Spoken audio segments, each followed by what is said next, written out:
What happens when Hollywood's sweetheart meets daytime television's most controversial host, and things go so wrong that one of them storms off set in the middle of a live broadcast? You're about to witness the most explosive exit in daytime TV history. Make sure to subscribe and drop your thoughts in the comments, because this story will leave you speechless. The View's studio buzzed with its usual pre-show energy, but today felt different. Reese Witherspoon sat across from the panel, her signature smile masking what would soon become television gold. Joy Behar leaned back in her chair, that familiar smirk playing across her lips as she shuffled through her notes. "So, Reese, your new production company is making quite the splash in Hollywood," Joy began, her tone already carrying an edge that the audience couldn't quite place yet. "Tell us about this sudden passion for female empowerment. Is this genuine activism, or just another celebrity trend?" Reese's smile faltered slightly, but she maintained her composure. "Well, Joy, I've always believed in supporting women's voices in entertainment. My production company isn't a trend. It's been a dream of mine for years." "A dream," Joy repeated, drawing out the word mockingly. How convenient that this dream coincided perfectly with the Me Too movement. Some might say you're just capitalizing on women's pain for profit. The studio fell silent. Even Whoopi Goldberg, usually quick to mediate, seemed stunned by Joy's aggressive opening. Reese straightened in her chair, her southern grace beginning to show cracks. "I'm sorry, but I think you've misunderstood my intentions," Reese said, her voice steady but growing firmer. "I've been working toward this goal long before any movement brought these issues to mainstream attention." Joy leaned forward, sensing blood in the water. "Really? Because your timing seems awfully strategic. First you produce Big Little Lies with all its domestic violence themes right when that was trending in the news. Then, Little Fires Everywhere, dealing with racial tensions when that became politically profitable. Are you a producer or an opportunist?" "Joy, that's completely unfair," Sunny Hostin interjected. But Joy held up a hand to silence her. "No. Let her answer," Joy said, never taking her eyes off Reese. "I think America deserves to know if their beloved Elle Woods is just another Hollywood phony riding the wave of real women's struggles." Reese's cheeks flushed pink, a sign that Joy's barbs were hitting their mark. "I don't appreciate your tone or your implications, Joy. My work speaks for itself, and the women who've benefited from the opportunities I've created would disagree with your assessment." "Oh, the women who've benefited," Joy laughed, a harsh sound that echoed through the studio. "You mean the already privileged actresses who got even more privileged roles? What about the makeup artists, the craft service workers, the women who actually need help? Or are they not photogenic enough for your brand of feminism?" The cameras captured every micro-expression as Reese's composure began to crack. Her hands gripped the arms of her chair, knuckles whitening as Joy continued her assault. "I've created jobs for hundreds of women across all departments," Reese said, her voice rising slightly. "From writers, to directors, to crew members. You're painting a picture that simply isn't true." "Am I?" Joy shot back. "Because from where I'm sitting, I see someone who's made millions by slapping a feminist label on entertainment, while real women struggle to get basic workplace protections. But hey, at least you look good doing it, right?" Sarah Haynes shifted uncomfortably in her seat, clearly wanting to intervene but unsure how to handle Joy's unprecedented attack. The audience sat in stunned silence, watching their beloved morning show transform into something unrecognizable. "You know what, Joy?" Reese said, her voice now carrying a steely edge that her fans had never heard before. "I came here thinking we'd have a productive conversation about important issues. Instead, you've chosen to attack my character and question my motives without any basis in fact." Joy's smirk widened. "Facts? Let's talk facts. Fact: your company predominantly works with A-list talent. Fact: your projects always seem to align perfectly with whatever social issue is trending. Fact: you've made a fortune by commodifying women's pain. Those are facts, sweetheart." The condescending endearment hit like a slap across the face. Reese's carefully maintained facade finally cracked completely. "Don't you dare call me sweetheart," she snapped, her voice cutting through the studio like a blade. "And don't you dare lecture me about women's pain when you've built your career on tearing other women down. What exactly have you done for women lately, besides create controversy for ratings?" The studio erupted. Someone in the audience gasped audibly. Even the camera operators seemed to lean in, sensing they were witnessing television history in the making. Joy's face darkened, her mock friendliness evaporating entirely. "Excuse me? I've been fighting for women's rights since before you were playing dress-up in sorority houses. I don't need some Hollywood princess lecturing me about real activism." "Real activism?" Reese stood up, her chair scraping against the floor with a sound that seemed to echo through the sudden silence. "Real activism isn't ambushing guests with personal attacks on live television. Real activism isn't using your platform to tear down other women who are actually trying to make a difference." Joy rose to meet her, both women now standing across from each other, like fighters in a ring. "You want to talk about making a difference? I've been speaking truth to power while you were making rom-coms about shopping. Don't confuse publicity campaigns with actual impact." "This is incredible," one of the producers whispered into his headset, though his shock was evident even through the control room's reinforced glass. Reese's voice dropped to a dangerous whisper that somehow carried more weight than shouting. "You know what's incredible, Joy? That someone who claims to support women would spend 20 minutes trying to destroy another woman on national television. Is this really who you want to be?" The question hung in the air like smoke after an explosion. Joy's face twisted into something ugly, all pretense of professional civility abandoned. The other hosts sat frozen, watching their colleague transform before their eyes. "Who I want to be?" Joy's voice rose to a near shriek. "I want to be someone who calls out fake feminists when I see them. Someone who doesn't let Hollywood pretty girls play dress-up with serious issues while real women suffer." Reese took a step back, genuinely shocked by the venom in Joy's voice. "Joy, listen to yourself. You're attacking me personally, instead of engaging with the actual work I'm doing. This isn't journalism. This is character assassination." "Character assassination?" Joy laughed bitterly. "Your whole persona is a carefully crafted marketing campaign designed to sell movies and make money. At least, I'm honest about who I am." The cameras captured every detail as Whoopi finally found her voice. "Joy, maybe we should take a breath here. And—" "No," Joy snapped, whirling toward her longtime co-host. "I'm tired of pretending these celebrities are heroes just because they write checks and give speeches. This woman has done nothing but profit off real women's pain, and everyone's too starstruck to call her out on it." Reese's hands began to shake, not from fear, but from barely contained rage.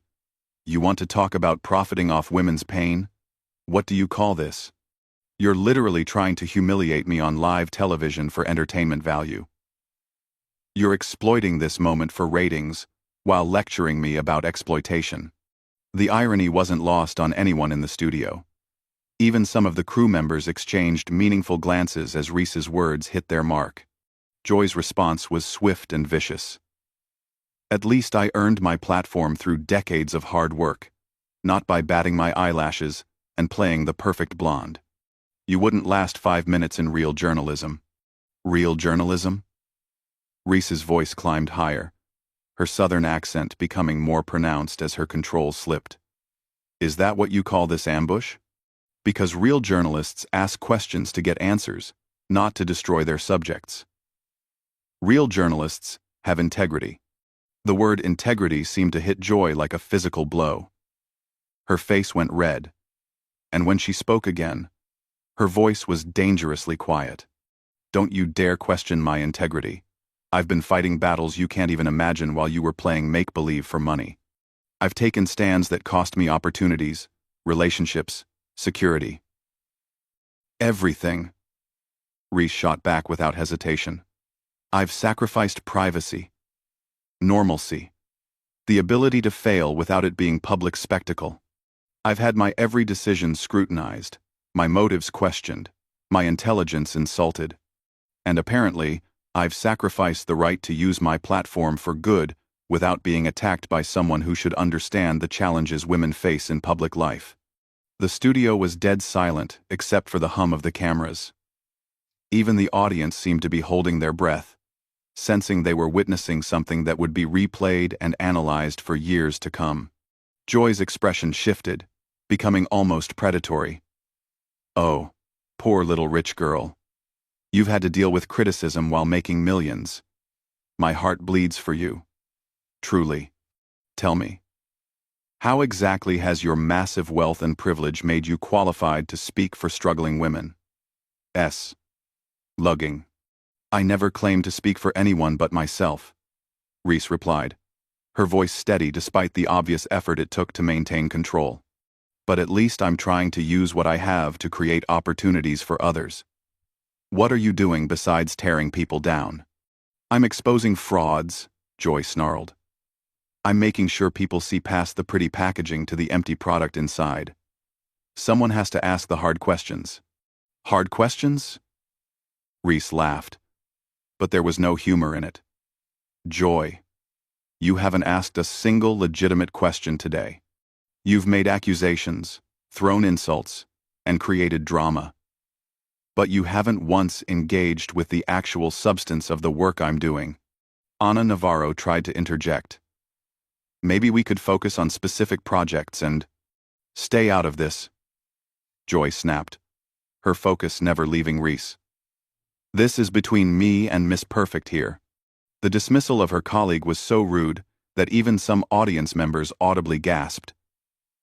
Reese seized on the moment. "There it is," she said, pointing at Joy. "You just dismissed another woman's voice because it didn't serve your narrative. You talk about supporting women while silencing the ones sitting right next to you. How is that different from what you're accusing me of?" "Indu. 9. 9. 9. Joy's jaw clenched so hard her teeth were visible. "Because I've earned the right to speak. I've paid my dues.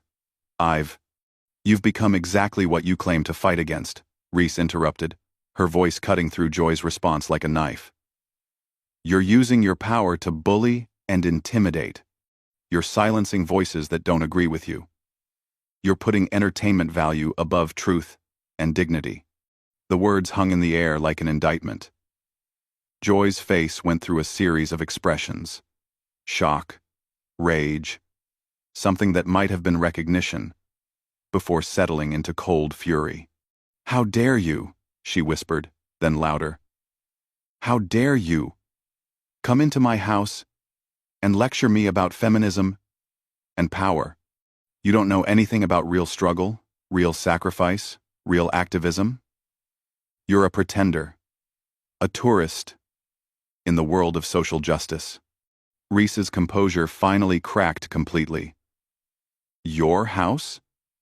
This isn't your house, Joy. This is supposed to be a place for honest dialogue, not personal vendettas. And if this is how you treat guests who don't bow down to you, then maybe it's time for new management."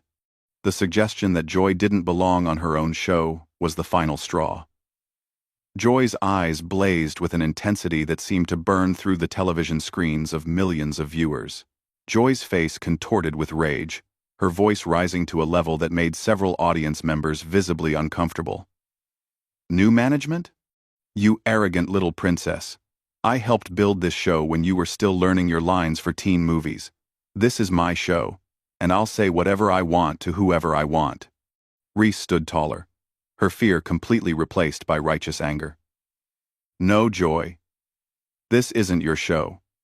This belongs to the viewers who trust you to conduct honest interviews, not public executions. And right now, you're betraying that trust." "Trust?" Joy's laugh was harsh and grating. "You want to talk about trust? The only thing I trust about you is that you'll do whatever benefits your brand. Every cause you champion, every project you produce, it's all calculated to make you look good while making you rich." "And what's your calculation here, Joy?" Reese fired back, gesturing to the chaos around them. What's your endgame with this attack? Because, from where I'm standing, it looks like you're trying to destroy me for sport. Joy's response came so fast and so venomous that it shocked everyone in the studio. Maybe I am. Maybe someone needs to knock you off that pedestal you've built for yourself. Maybe it's time people saw the real Reese Witherspoon, not the carefully manufactured saint your publicists have created. The admission hung in the air like a confession. Even Joy seemed surprised by her own honesty, but instead of backing down, she doubled down. Yes, I said it. Someone needs to expose you for what you really are. An opportunistic actress who's convinced the world she's some kind of activist hero. Well, congratulations. America just got to see behind the mask. Whoopi finally stood up, her voice carrying the authority of decades in television. Joy, you need to stop this right now. This has gone way beyond appropriate. But Joy was past listening to anyone. She turned on Whoopi with the same fury she'd been directing at Reese. Don't you dare tell me what's appropriate, Whoopi? I'm doing what nobody else has the courage to do. I'm asking the hard questions that matter. These aren't questions, Reese said, her voice now steady with conviction. This is a personal attack disguised as journalism, and frankly, it says more about you than it does about me. Joy whipped back toward Reese, her movements sharp and erratic. Oh. It says something about me, all right. It says I'm not afraid to call out fake feminists when I see them. It says I won't be fooled by pretty smiles and designer causes. What it says, Reese replied, her voice cutting through Joy's ranting, is that you've become so consumed with your own bitterness that you can't recognize genuine effort when you see it. What it says is that you're more interested in tearing people down than building anything up. The words hit Joy like physical blows. Her face cycled through emotions. Rage. Hurt. Something that looked almost like shame, before settling back into fury. Bitterness? She spat. You think this is bitterness? This is reality. Sweetheart. This is what happens when someone finally has the guts to strip away your public relations fantasy and show people who you really are. Who I really am. Reese's voice rose, matching Joy's intensity. I'm someone who's trying to use whatever influence I have to create opportunities for other people. I'm someone who believes in lifting others up instead of tearing them down.